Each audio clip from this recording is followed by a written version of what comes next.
स्वागत है आपका बोलता हिमाचल पर। आज है 8 फरवरी 2023 और हिमाचल प्रदेश की आज की सबसे बड़ी खबरें हम आपके लिए लेकर आए हैं। हमेशा की तरह आप इस वीडियो को लाइक कर दीजिएगा। चैनल पर नहीं जुड़े चैनल को आप सब्सक्राइब जरूर करें। आज वीडियो को लाइक करने का टारगेट हमारा 1000 लाइक, तो अभी आप इस वीडियो को लाइक कर दीजिएगा। और आप कहां से वीडियो देख रहे हैं वो आप हमें कमेंट बॉक्स में कमेंट करके जरूर बताइएगा। पेश है आज की सबसे बड़ी खबरें।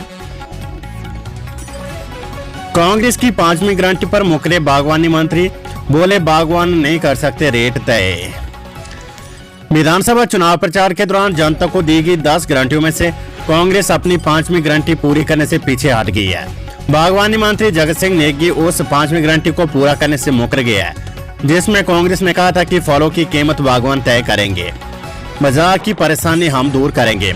मंगलवार को बागवानी मंत्री जगत सिंह नेगी ने कहा कि ये नहीं हो सकता कि बागवान खुद रेट तय करे। बागवानों को उचित मूल्य मिले, इसके लिए हम पूरा प्रयास करेंगे। बागवानी, राज्यसभा और जनजातीय विकास मंत्री नेगी ने मंगलवार को शिमला में मीडिया से बातचीत करते हुए ये बात कही है। उन्होंने कहा कि मंडी मध्यस्थता योजना MIS में केंद्रीय बजट में कटौती से प्रदेश पर वित्तीय बोझ पड़ेगा। प्रदेश में खाद की कमी पर नेगी ने कहा कि बागवानों के लिए ऑर्गेनिक खाद की राज्य में कोई कमी नहीं है। रासायनिक खाद भी उपलब्ध कराई जा रही है। सरकार किसानों से गोबर भी खरीदेगी। उन्होंने कहा कि सिब्बा का पायलट प्रोजेक्ट सफल है। आप परियोजना को लेकर MOU साइन होगा। सांडिल बोले आश्रमों में रह रहे बेसहारा बुजुर्गों को भी मिलेगी 3 स्टार होटल में ठहरने की व्यवस्था। स्वास्थ्य, सामाजिक न्याय एवं अधिकारिता मंत्री धनीराम सांडिल ने मंगलवार को दिल्ली के विशेष योग्यता संस्थान नारी सेवा संस्थान मसोबरा और बसंतपुर स्थित वृद्ध आश्रमों का निरीक्षण किया। इस मौके पर उन्होंने कहा कि CM की घोषणा के तहत वृद्ध आश्रमों में रह रहे 49 बेसहारा वृद्ध जनों को हर वर्ष प्रति व्यक्ति के हिसाब से गर्मी और सर्दी के लिए 10,000 रुपए का आर्थिक सहयोग दिया जाएगा। हर वर्ष तीर्थ स्थलों एवं अन्य पर्यटन स्थलों में भ्रमण के दौरान उन्हें 3 स्टार होटल में रात्रि ठहराव की सुविधा दी जाएगी। पूर्व मुख्यमंत्री जयराम ठाकुर बोले कर्मचारी OPS महिलाएं 1500 रुपए और युवा कर रहे नौकरी का इंतजार है। पूर्व मुख्यमंत्री और नेता प्रतिपक्ष जयराम ठाकुर ने कहा कि जिस प्रकार से मुख्यमंत्री सुखविंदर सिंह सुक्खू बार बार ऋण का आंकड़ा जनता के बीच प्रस्तुत कर रहे हैं, वे पूर्ण रूप से गलत है। जब भाजपा की सरकार हिमाचल में थी तो ऋण तकरीबन 17,000 करोड़ रुपए था और अब वे 75,000 करोड़ रुपए तक नहीं पहुंचे और मुख्यमंत्री बार बार 95,000 करोड़ रुपए का राग अलाप रहे हैं। उन्होंने दोहराया कि हिमाचल की तुलना श्रीलंका से करना दुर्भाग्यपूर्ण है। श्रीलंका में जिस तरह की परिस्थितियां हैं, अगर वैसी हिमाचल में आती तो इसके लिए कांग्रेस पार्टी जिम्मेदार है। पूर्व मुख्यमंत्री जयराम ठाकुर ने कहा कि विधायक क्षेत्र विकास निधि जनता को समर्पित की गई है। उसकी आखिरी किस्त 50 लाख रुपए अभी भी सरकार ने जारी नहीं की है। मंगलवार को पत्रकार वार्ता में पूर्व CM जयराम ठाकुर ने कहा कि अब तो मुख्यमंत्री को बने 2 महीने हो गए हैं। प्रदेश के वित्त विभाग ने तो उनके सामने सच्ची रिपोर्ट रखी होगी। कांग्रेस की सरकार हिमाचल प्रदेश में 10 बार सत्ता में रही और भाजपा की 5 बार रही, तो सबसे बड़ी अगर ऋण लेने में दोषी है तो भी कांग्रेस पार्टी है। जब राज्य में मुख्यमंत्री वीरभद्र सिंह थे तो उस समय हिमाचल प्रदेश में 50,000 करोड़ रुपए का लोन हो गया था। उन्होंने कहा कि आज कर्मचारी साफ कह रहे हैं कि हिमाचल प्रदेश में परिस्थिति अच्छी नहीं है। भाजपा के समय में जब कोविड-19 महामारी थी तब भी कर्मचारियों का वेतन समय पर दिया गया। उन्होंने कहा कि मंडी के सेवधाम फेज 3, मंडी एयरपोर्ट, राज्य यूनिवर्सिटी मंडी और बागवानी के कई कार्य को सरकार ने स्लो डाउन करने के लिए कह दिया है। ये सच में इंतजार की सरकार है। कर्मचारी OPS की अधिसूचना का इंतजार कर रही है। महिलाएं 1500 रुपए का इंतजार कर रही है। युवा वर्ग 5 लाख नौकरियों का इंतजार कर रहा है। लोग 300 यूनिट मुफ्त बिजली का इंतजार कर रहे हैं। उन्हें लगता है कि ऐसा ना हो कि जनता इनके जाने का इंतजार कर रही हो। हर्षवर्धन चौहान बोले नए उद्योगों को लाएंगे, पुराने उद्योगों को दी जाएगी सुविधाएं। उद्योग मंत्री हर्षवर्धन चौहान ने कहा कि प्रदेश में निवेश को आकर्षित करना प्रदेश सरकार की प्राथमिकता में है। हिमाचल में निवेश ब्यूरो की स्थापना की जाएगी। कई पुराने अड़चन पैदा करने वाले नियमों को बदलने पर भी विचार होगा। नए उद्योग लाए जाएंगे और पुराने उद्योगों को सुविधाएं प्रदान की जाएगी। उद्योग मंत्री मंगलवार को पोंटा में chambers of commerce and industries के साथ आयोजित बैठक की अध्यक्षता में बोल रहे थे। उन्होंने कहा कि उद्योगों का पलायन रोका जाएगा। धारा 118 में ज्यादा छेड़छाड़ संभव नहीं है, लेकिन विभिन्न प्रकार के NOC और स्वीकृतियां समयबद्ध प्रदान की जाएगी। उन्होंने चैम्बर ऑफ कॉमर्स से पोंटा में लंबित मामलों की विस्तृत जानकारी प्रस्तुत करने को कहा है। उन्होंने कहा कि कंपनी स्थापित करने के लिए अब जिला स्तर पर फाइल क्लियर होगी और सीधे मुख्यमंत्री को भेजी जाएगी, जिसे समयबद्ध क्लियर कर दिया जाएगा। आईजीएमसी शिमला में शुरू होगी रोबोटिक सर्जरी। ऋषिकेश एम्स में 4 डॉक्टर लेंगे प्रशिक्षण। रोबोटिक सर्जरी शुरू करने से पहले आईजीएमसी की 4 सदस्यीय टीम सोमवार को अखिल भारतीय आयुर्विज्ञान संस्थान एम्स ऋषिकेश के लिए रवाना होगी है। ये टीम यहां पर सर्जरी करने के लिए ऑपरेशन थिएटर संबंधी अन्य जानकारी हासिल करेगी।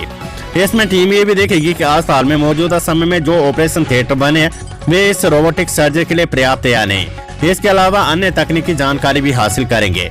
4 सदस्यीय टीम के लौटने के बाद आईजीएमसी प्रबंधन अपनी रिपोर्ट सरकार को सौंप देंगे। आईजीएमसी प्राचार्य डॉक्टर सीताराम ठाकुर ने इसकी पुष्टि की है। हिमाचल में सड़कों के ऑनलाइन टेंडर करने के आदेश जारी।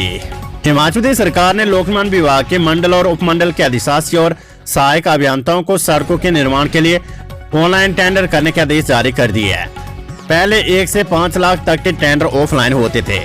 अब नए दिशा निर्देशों के तहत सभी ठेकेदारों को ऑनलाइन टेंडर आवंटित होंगे। इसके अलावा लोक निर्माण विभाग ने पहले की टेंडर प्रक्रिया में भी बदलाव किया है। पहले टेंडर प्रक्रिया में 60 दिन का समय लग जाता था। अब विभाग ने ऑनलाइन निविदा की समय अवधि 10 दिन की है। निविदाएं प्राप्त होने के 10 दिन के भीतर अधिशासी अभियंता अवार्ड लेटर जारी करेंगे, यानी ऑनलाइन प्रकाशन के 20 दिन के भीतर अवार्ड लेटर जारी हो जाएगा। लोक निर्माण विभाग का कहना है कि प्रदेश सरकार पूर्व भाजपा सरकार के कार्यकाल के अंतिम 6 महीनों में आवंटित टेंडरों का मूल्यांकन कर रही है, जबकि नए ऑनलाइन टेंडर करने के दिशा निर्देश जारी कर दिए गए हैं। शिक्षा विभाग में खुलेगा प्रमोशन का पिटारा। 15 विषयों में पदोन्नति से भरे जाएंगे लेक्चरर के पद। हिमाचल प्रदेश शिक्षा विभाग जल्द ही पदोन्नति का पिटारा खोलने वाला है। पदोन्नति की रात आखिर शिक्षक और गैर शिक्षकों को जल्द ही पदोन्नत किया जाएगा। इसके लिए विभागीय स्तर पर प्रक्रिया शुरू हो चुकी है। राज्य के सरकारी स्कूलों में 15 विषयों में लेक्चरर नियुक्त के पदों को पदोन्नति से भरा जाएगा। शिक्षा विभाग ने इसके लिए प्रक्रिया शुरू कर दी है। टीएसटी से लेक्चरर नियुक्त पद पर शिक्षकों को पदोन्नत किया जाएगा। इनमें अंग्रेजी, हिंदी, इतिहास, राजनीतिक शास्त्र, अर्थशास्त्र, biology, physics, chemistry, commerce, geography, संगीत, संस्कृत, होम साइंस, सोशियोलॉजी और गणित विषय शामिल है। प्रारंभिक शिक्षा निदेशक घनश्याम चंद की ओर से इसको लेकर सभी जिलों के उप निदेशकों को सर्कुलर जारी कर शिक्षकों का डाटा 23 मार्च तक निदेशालय भेजने के निर्देश दिए हैं। इसके अलावा जूनियर ऑफिस असिस्टेंट, आईटी व लिपिक के पदों पर कार्यरत कर्मचारियों को भी पदोन्नत किया जाएगा। इनकी वरिष्ठता सूची तैयार करने के निर्देश दिए गए हैं। पूरे प्रदेश से इसका डाटा तैयार कर 20 फरवरी तक शिक्षा निदेशालय भेजने के निर्देश दिए गए हैं। पूरा रिकॉर्ड आने के बाद इसकी वरिष्ठता सूची तैयार की जाएगी। विभागीय पदोन्नति समिति की बैठक में इसे रखा जाएगा। डीपीसी की बैठक के बाद पदोन्नति के आदेश जारी किए जाएंगे। सीएम सुक्खू बोले समुचित बजट प्रावधान करने के बाद इस सरकार ने लागू की ओपीएस। हिमाचल प्रदेश में ओपीएस बहाली को लेकर सीएम सुखविंदर सिंह सुक्खू का बड़ा बयान सामने आया है। मंगलवार को ऊना प्रवास पर पहुंचे सीएम सुक्खू ने पत्रकारों के साथ अनौपचारिक बातचीत के दौरान कहा है कि वर्तमान सरकार ने बजट का समुचित प्रावधान करने के बाद ही पुरानी पेंशन योजना लागू की है। उन्होंने कहा कि वर्तमान सरकार ने ओपीएस प्रदान करने की अपनी पहली गारंटी मंत्रिमंडल की पहली बैठक में पूरी कर साबित कर दी है कि हमने जो कहा था वो किया है।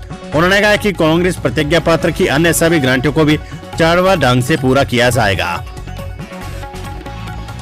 शहरों के आसपास डटे सरप्लस शिक्षकों के दूरदराज वाले स्कूलों में होंगे तबादले। बैठक में लिया फैसला। राजधानी शिमला सहित जिला मुख्यालयों के आसपास स्थित स्कूलों में लंबे समय से डटे सरप्लस शिक्षकों के दुर्गम और दूरदराज के स्कूलों में तबादले किए जाएंगे। राज्य सचिवालय में शिक्षा विभाग की समीक्षा बैठक में शिक्षा मंत्री रोहित ठाकुर ने शिक्षकों का युक्तिकरण करने का फैसला लिया है। डेपुटेशन पर कार्यरत शिक्षकों की सूचना भी मांगी गई है।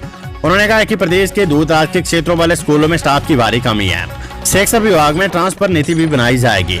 इसमें दुर्गम दूरदराज के क्षेत्रों में रिक्त पद भरने पर विशेष ध्यान दिया जाएगा। समीक्षा बैठक की अध्यक्षता करते हुए शिक्षा मंत्री रोहित ठाकुर ने प्रदेश के स्कूलों में रिक्त 12,000 पदों को भरने में तेजी लाने के निर्देश दिए हैं। उन्होंने कहा कि बैचवाइज और पदोन्नति के जो मामले कोर्ट में लंबित नहीं है उन्हें जल्द निपटाया जाएगा। मुख्यमंत्री कार्यालय ने रोका विधायक निधि का पैसा। 68 विधायकों के हाथ बंधे के बंधे। हिमाचल प्रदेश में कांग्रेस की सुख सरकार बनने के बाद विधायक क्षेत्र विकास निधि योजना का पैसा रोक दिया गया है। प्रदेश के 68 विधानसभा क्षेत्रों में विकास कार्य ठप पड़ गया है। न तो नई संपर्क सड़कों का निर्माण हो पा रहा है और न ही पुराने मार्गों की मरम्मत हो पा रही है। रिटेनिंग वॉल और आधारभूत ढांचा विकास आदि के तमाम कार्य रुक गए हैं। जनता विधायकों से बजट मांग रही है लेकिन वे जवाब नहीं दे पा रहे हैं। वित्त वर्ष 2022-23 की 3 किस्तें पूर्व जयराम सरकार दे चुकी है। सत्ता परिवर्तन के बाद चौथी किस्त जनवरी के पहले सप्ताह में सुक्खू सरकार को जारी करनी थी, लेकिन मुख्यमंत्री कार्यालय ने इसकी फाइल 1 महीने से दोबारा की है। फरवरी का दूसरा सप्ताह बीतने के बावजूद विधायकों को इस योजना से वित्तीय वर्ष 2022-23 की आखिरी किस्त जारी नहीं की गई है। एसओएस परीक्षा के लिए लेट फीस के साथ अब 10 फरवरी तक करे आवेदन। हिमाचल प्रदेश स्कूल शिक्षा बोर्ड ने मार्च 2023 में ली जाने वाली राज्य मुक्त विद्यालय एसओएस की परीक्षा के लिए आवेदन करने की तिथि को बढ़ा दिया है। पात्र अभ्यर्थी लेट फीस के साथ ऑनलाइन माध्यम से 10 फरवरी तक ऑनलाइन आवेदन कर सकते हैं। खबर एचपीयू से पीएचडी में प्रवेश के लिए 15 फरवरी तक बढ़ाई आवेदन की अंतिम तिथि। हिमाचल प्रदेश विश्वविद्यालय ने 2022-23 के लिए पीएचडी में प्रवेश के लिए ऑनलाइन आवेदन की अंतिम तिथि को 15 फरवरी तक बढ़ा दिया है। ऑनलाइन आवेदन के लिए पूर्व में 7 फरवरी अंतिम तिथि तय की गई थी। विश्वविद्यालय के अधिष्ठाता अध्ययन प्रोफेसर कुलभूषण चंदेल ने मंगलवार को आवेदन की तिथि बढ़ाने को लेकर अधिसूचना जारी कर दी है। उप मुख्यमंत्री मुकेश अग्निहोत्री बोले, बल्क ड्रग पार्क और अन्य बड़ी योजनाओं के लिए जल्द लाएंगे budget. Deputy CM Mukesh Agnihotri ने कहा है कि हिमाचल की बड़ी योजनाओं के लिए आवश्यक धनराशि बजट कांग्रेस की सुक्खू सरकार जल्द लाएगी। इस बाबत वे जल्द ही दिल्ली जाकर केंद्रीय मंत्रियों से मुलाकात करेंगे। बजट की चिंता प्रदेश की भाजपा छोड़ दे। मुकेश अग्निहोत्री मंगलवार को इंदिरा मैदान ऊना में मीडिया कर्मियों से अनौपचारिक बातचीत में बोल रहे थे। उन्होंने कहा कि अरौली में बनने वाले बल्क ड्रग पार्क की घोषणा वर्ष 2012 से 2017 तक कांग्रेस सरकार के कार्यकाल में उनके उद्योग मंत्री रहते हुए हुई थी, लेकिन भाजपा ने बीते विधानसभा चुनाव 2022 की घोषणा से पहले श्रेय लेने के लिए बिना बजट का प्रावधान किए इसकी घोषणा कर दी। उन्होंने कहा कि केंद्र के समक्ष बल्क ड्रग पार्क समेत जलशक्ति विभाग की और अन्य बड़ी परियोजनाओं, पोंग डैम और बीबीएमबी के बड़े प्रोजेक्ट को लेकर बात की जाएगी। Weather update. हिमाचल में फिर बिगड़ सकता है मौसम, 2 दिन बारिश बर्फबारी की संभावना, 145 सड़कें अभी भी ठप। हिमाचल प्रदेश की राजधानी शिमला सहित अन्य भागों में मंगलवार को मौसम साफ रहा। प्रदेश में 8 फरवरी से मौसम फिर बिगड़ सकता है। मौसम विज्ञान केंद्र शिमला के अनुसार बुधवार से लेकर शनिवार तक प्रदेश के कई भागों में बारिश बर्फबारी के आसार है। निचले और मैदानी भागों के लिए 8 और 9 फरवरी को अंदर चलने का भी अलर्ट जारी किया गया है। वहीं बीते दिन हुई बर्फबारी से प्रदेश में मंगलवार शाम तक 145 सड़कों पर आवाजाही ठप रही है। लाहौल स्पीति जिला में 121, चंबा में 11, कुल्लू में 7 और कांगड़ा, किन्नौर, शिमला में 2-2 सड़कें ठप रही।